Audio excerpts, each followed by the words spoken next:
ubundi umuntu agizwe n'ibice bitatu.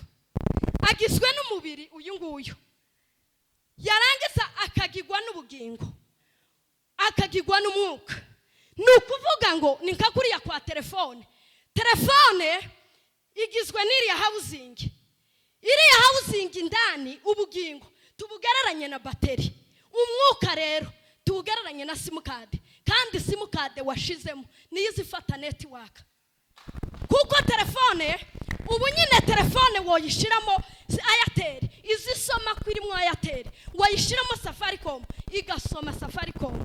Haleluya. Rero umwuka simukade washizemo wa mukristo niyo izifata network, niyo izikugaragaza uburiwe, bakavuga ngo uri umukristo cyangwa nturi umukristo. Haleluya. Nukumenya Imana, kandi mukumenya tukayikiranukira, sukuyimenya kwa mudomo. Kuko habe ni kuri ya Satani ntaza kangwa n'ubustare, ntaza kangwa no kwamamara, ntaza kangwa n'amatitre. Habe nubwo bokugerekaho ukava ku buperezida bwa Nairobi gusa ukaja kubwizi, tibiza bikanga. Ikiza gikanga Satani n'umuntu wahindutse, n'umuntu wamenye akamenya Imana adashizemwe amahimba. Yari yenda gufatwa. Haleluya. Ajanwa ku musaraba, arababwira ngo ubu nibwo bugingo buhoraho, ko bakumenya ko ari wewe Mana y'ukuri, ndetse ntibasekeraho, bakamenya n'uwo watumye ari we Yesu Kristo. Haleluya. Iri jambo nararitekereje nijoro, ndatekereza nsanga ni nka kurya muri mate physique bayo baguhaye formule, mbese ntiworeka kugwa kwijibu. Yesu Kristo yaduhaye formule. Ubu nibwo bugingo buhoraho. Haleluya. Nta bugingo nta Yesu.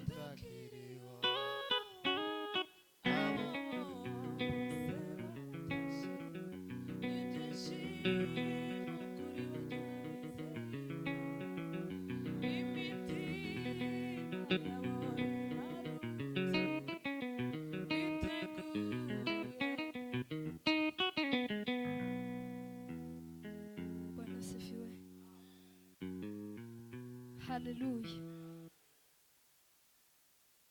Baduhaye iminota 15, umwanya tuzuba mutoya pe. Haleluya. Ico Imana yashatse ko kiri bubi, wenda ikinshishijemo muri iyo minota 15 kiragegwaho.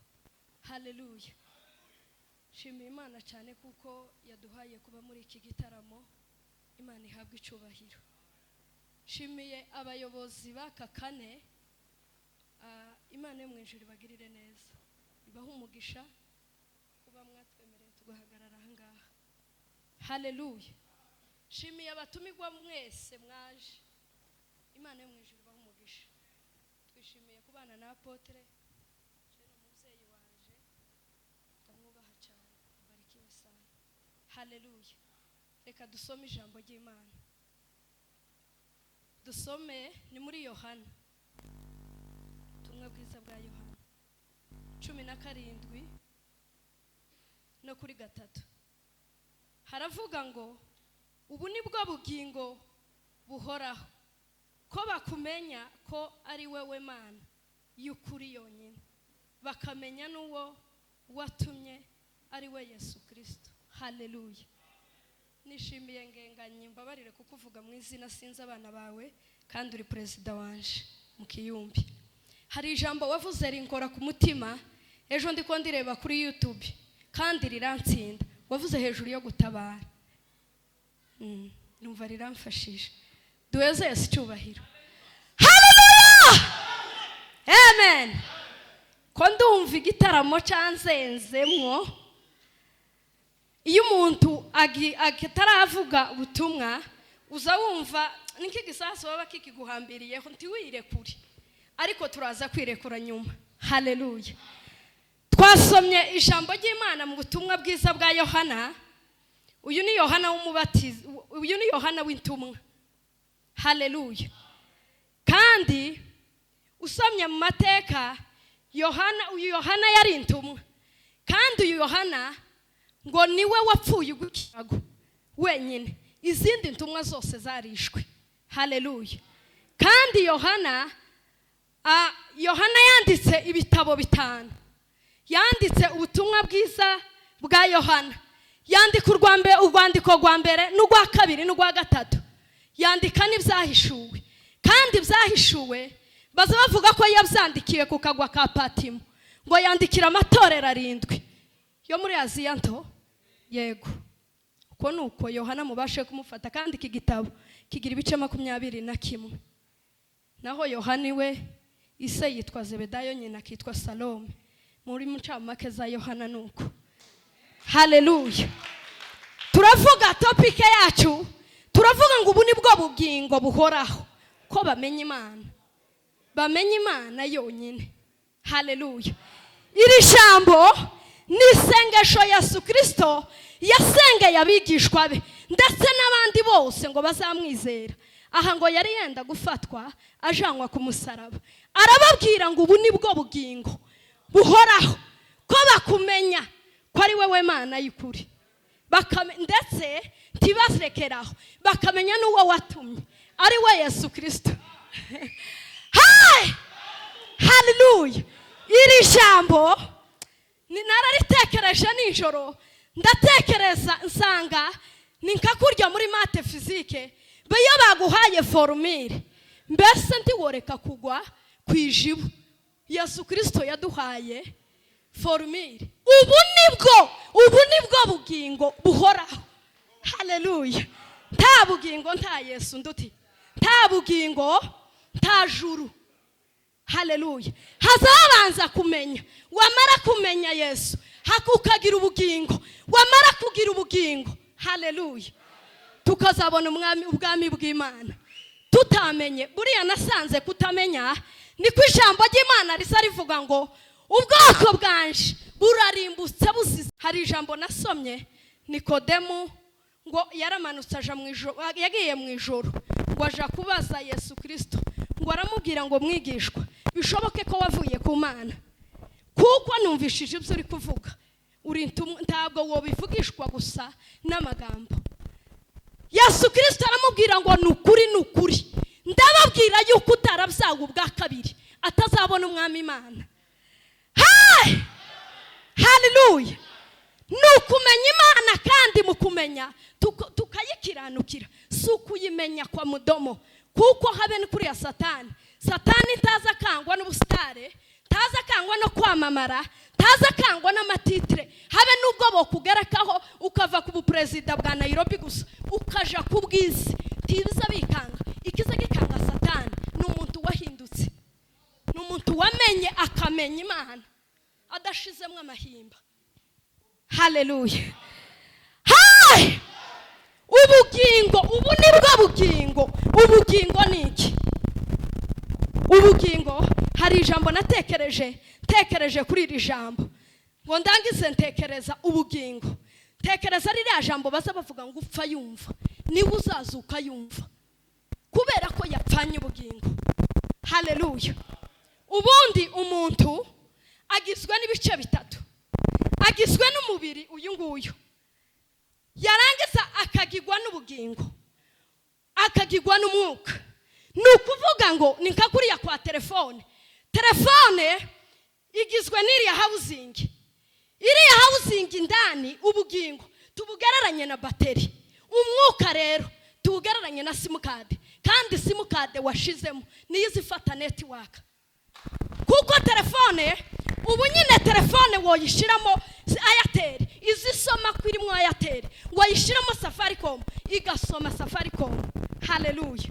Rero umwuka simukade washizemo wa mukristo niyo zifata network, niyo zikugaragaza uburiwe, bakavuga ngo uri umukristo cyangwa nturi umukristo. Haleluya. Ubugingo nabwo bugizwe n'ibintu 3, bugizwe n'ubwenge n'amarangamutima n'ubushake. Haleluya. Rero ijambo ry'Imana kuravuga ngo ubu ni bwo bugingo, ko tukumenya. Haleluya. Hari ijambo nasomye mu rwandiko rwa mbere rwa Yohana rivuga ngo ufite uwo mwana niwe ufite ubugingo, ariko udafite uwo mwana nta nta bugingo bafite. Uku kubera kutamenya hari abantu batari ko bamenya n'iminsi turimo, batari ko bamenya kiri ko kizana Yesu. Haleluya. Hai! Kumenya, tuvuge hejuru yo kumenya. Niki tugomba kumenya nk'abakristo? Icambere tugomba kumenya imbaraga z'Imana.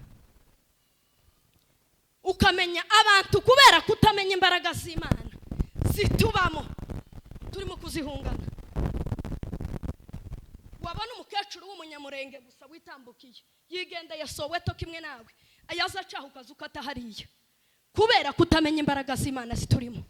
Muzi kintu Dawudi yicishe Goliyati, suko Goliyati ngo yakaza avuga abagabo gutya bakinjira mu myobo bakihisha, ariko Dawudi ngo atahure gusa imbaraga z'Imana zimurimo aramwica. Yamwicishije kumenya gusa, yamenye imbaraga z'Imana zimurimo aramurinduka, kuko babandi bariko binjira mu myobo bari bataratahura ngo bamenye ikintu kibabamo. Kubera abakristo kutamenya imbaraga z'Imana turimo kuzihungana. Ariko umuntu ufite imbaraga z'Imana, muzi ko twasigiwe imbaraga z'Imana, twasigiwe twahawe ziza zicecekesha, zigacecekesha inyanja zigatu, ukayibwira ngo wa nyanja we ceceka mu izina ry'Umwami Yesu. Haleluya. Kubera imbaraga z'Imana zitubamo, uzusanga hari ufite ibibazo, imvururu zabaye muri Kayore, ukavuga ngo mutuze mu izina ry'Umwami Yesu, kubera imbaraga z'Imana ziri zidukoreramo. Haleluya. Ikindi tugomba kumenya urukundo rw'Imana. Muririmbyi yaravuze ngo urukundo rw'Imana nirwo rutuma tudashiraho. Haleluya. Kubera abantu kutamenya urukundo rw'Imana bene data ruraruta ubuhemu bwacu, ugapfa gusa kuba wabimenya ukavuga ngo ndagarutse Mana yo mwijuru, wasitara ukavuga ngo ndagarutse, kubera ko Imana mu bubiko bwayo haracyariho stock y'imbabazi. Ikindi tugomba kumenya imbabazi z'Imana. Imbabazi z'Imana kuriya nibwo butunzi bwayo bukomeye, ariko kandi izi buduhera ubuntu nta kiguzi. Haleluya. Nta kiguzi twatanze kugira ngo duhabwe imbabazi. Haleluya. Haleluya. Mureke tumenye ijambo ry'Imana, tumenye nico ridusaba. Niko ijambo ry'Imana ziravuga ngo mushakashaka uko mwamenya ico Umwami Imana ashaka. Haleluya. Kugira ngo tuzabone ibyo ndirimbo mwene data amaze kuririmba ya mbere, ngo imitima yabo iraruhutse bategereje kwambikwa amakamba, tiwotegereza utaramenya.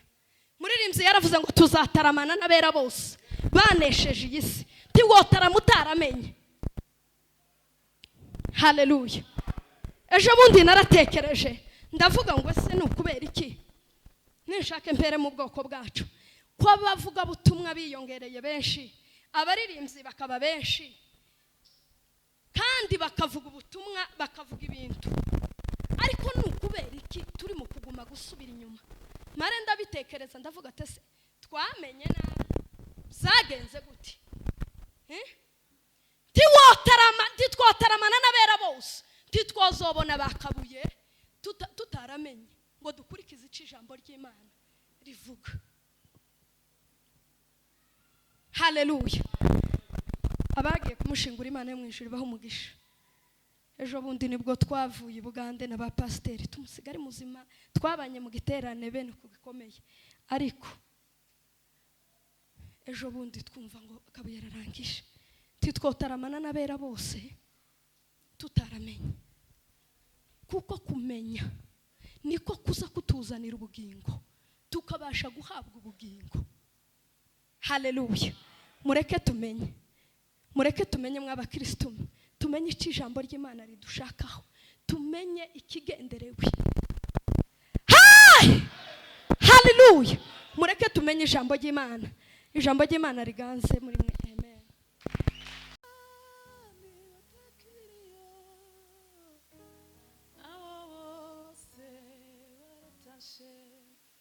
N'ibyishimo kuri bajya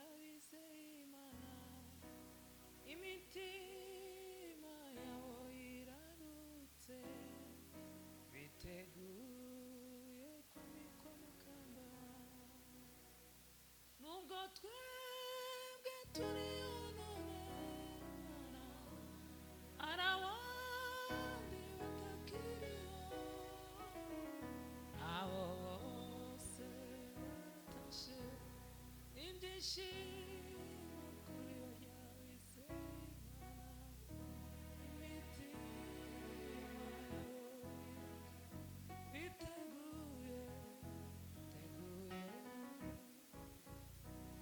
ibyishimo we n'ibyishimo kuri barya bizeye imitima yabo irarutse biteguye kubikwa amakamba ibyishimo n'ibyishimo kuri barya bizeye Imana we imitima yabo irarutse biteguye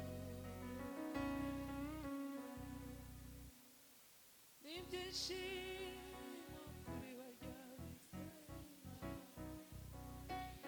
ayi yabo irarutse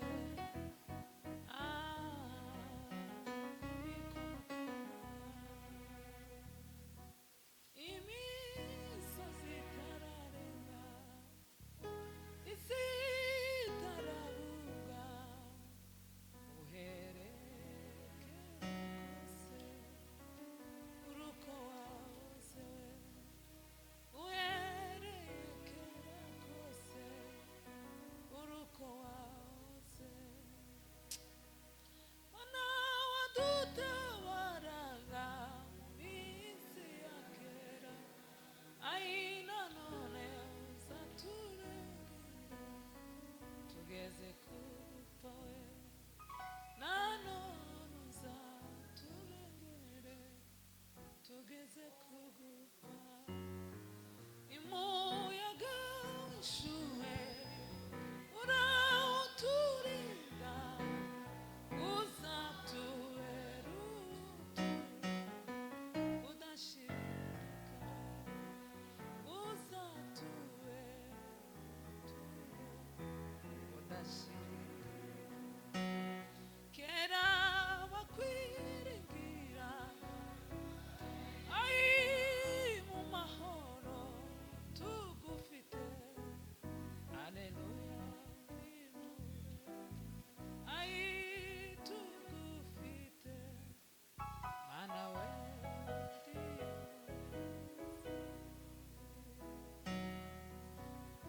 imitima yabo irarutse biteguye kwambikwa amakamba ibyishimo kuri barya bizeye Imana